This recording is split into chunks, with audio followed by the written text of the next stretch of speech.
ഒരു low cost get ready with മീയിലേക്ക് പോയാലോ? ഈ രണ്ട് പ്രൊഡക്റ്റ് കൊണ്ടാണ് ഇന്ന് നമ്മൾ റെഡി ആവാൻ വേണ്ടി പോകുന്നത്. ഒരു small amount of turmeric face wash നിങ്ങൾ എടുത്താൽ മതി. എന്നിട്ട് ഫേസ് നല്ല രീതിയിൽ നമുക്ക് വാഷ് ചെയ്യാം. അപ്പൊ ടെർമറിക് ഫേസ് വാഷ് കൊണ്ട് ഫേസ് നല്ല രീതിയിൽ വാഷ് ചെയ്തു.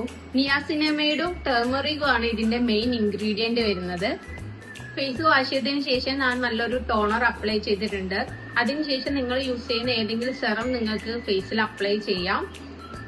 ആഫ്റ്റർ ദാറ്റ് ഞാൻ കോംപ്ലക്ഷൻ ക്രീം വളരെ കുറച്ച് എമൗണ്ട് മതി, നമുക്ക് ഇത്ര എമൗണ്ട് മതി കോംപ്ലക്ഷൻ ക്രീം ഈ ഒരു ഹോൾ ഫേസിൽ യൂസ് ചെയ്യാൻ വേണ്ടിയിട്ട്. കോംപ്ലക്ഷൻ ക്രീം നമുക്ക് ഫേസിൽ പെട്ടെന്ന് ബ്ലെൻഡായി കിട്ടും. ഇത് യൂസ് ചെയ്ത് കഴിഞ്ഞാൽ നല്ലൊരു ബ്രൈറ്റ്നസ് ഫേസിൽ ഫീൽ ചെയ്യും. കോംപ്ലക്ഷൻ ക്രീം യൂസ് ചെയ്തു. ഇതിന് ശേഷം നിങ്ങൾ യൂസ് ചെയ്യുന്ന ഏതെങ്കിലും ലിപ്സ്റ്റിക് ഷെയ്ഡ് നിങ്ങൾക്ക് യൂസ് ചെയ്യാം. പിന്നെ കോംപ്ലക്ഷൻ ക്രീം യൂസ് ചെയ്തതിന് ശേഷം മസ്റ്റ് ആയിട്ടും രാവിലെ ആണെങ്കിൽ സൺസ്ക്രീൻ എന്തായാലും യൂസ് ചെയ്യണം.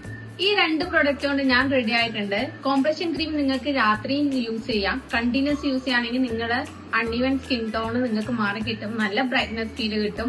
സാഫ്രോൺ ആണ് ഇതിന്റെ മെയിൻ ഇൻഗ്രീഡിയന്റ് വരുന്നത്. ഈ രണ്ട് പ്രൊഡക്ട്സിന്റെയും കൂടുതൽ ഡീറ്റെയിൽസ് അറിയാൻ വേണ്ടി കമന്റ് ഫോർ ലിങ്ക്.